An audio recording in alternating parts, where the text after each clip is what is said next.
Vamos a explicar la serie de prácticas que vamos a hacer relacionadas con el calor de reacción. Las reacciones químicas pueden intercambiar calor con el entorno, pueden absorber o desprender calor. En este caso vamos a utilizar procesos que son exotérmicos y por tanto desprenden calor.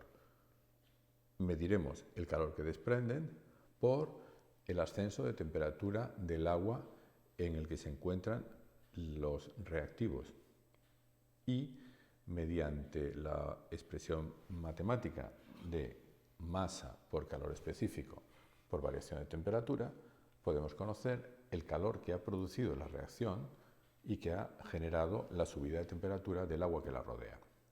Por lo tanto, nuestra reacción química, nuestro proceso, será un proceso que se lleva a cabo en agua.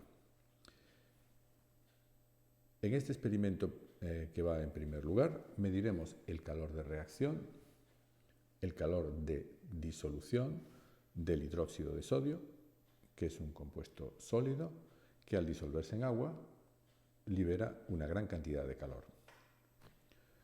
Por lo tanto, el proceso básicamente es coger una cantidad conocida de hidróxido de sodio, echarla en el agua y medir la subida de temperatura que se produce. Los detalles son los siguientes.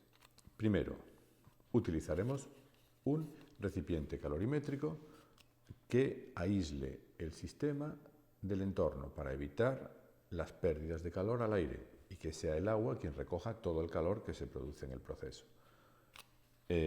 Estos sistemas, este vaso calorimétrico, puede tener una construcción un poco más sofisticada y es lo que sería un calorímetro. Y el material que vamos a utilizar es, primero, el necesario para pesar una cantidad de hidróxido sódico. Por lo tanto, la balanza, vidrio de reloj y espátula. Y una probeta para medir la cantidad de agua que utilizaremos en el proceso.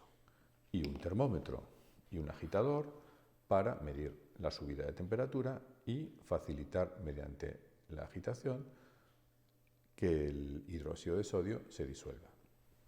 Medidas de seguridad. El hidróxido de sodio es un producto cáustico.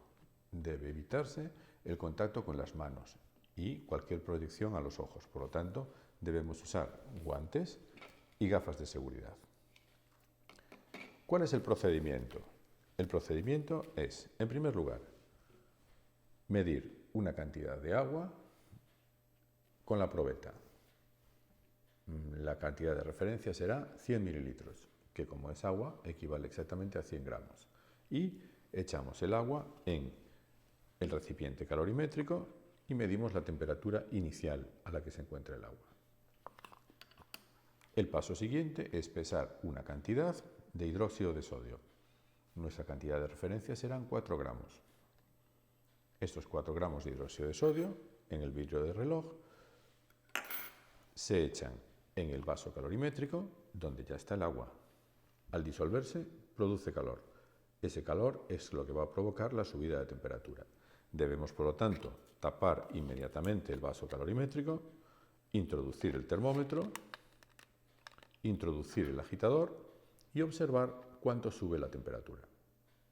Ese será el dato final, la temperatura a la que llega el agua después de la reacción.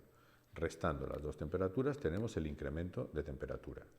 Y considerando que la masa que tenemos aquí ahora, que sería la masa del agua más la masa del soluto, forman una disolución muy parecida al agua y por lo tanto su calor específico es igual o muy parecido al del agua, calculamos el calor que se ha producido en esta reacción. Este calor, finalmente, mediante un factor de conversión, tenemos que expresarlo en julios por mol de hidróxido sódico disuelto.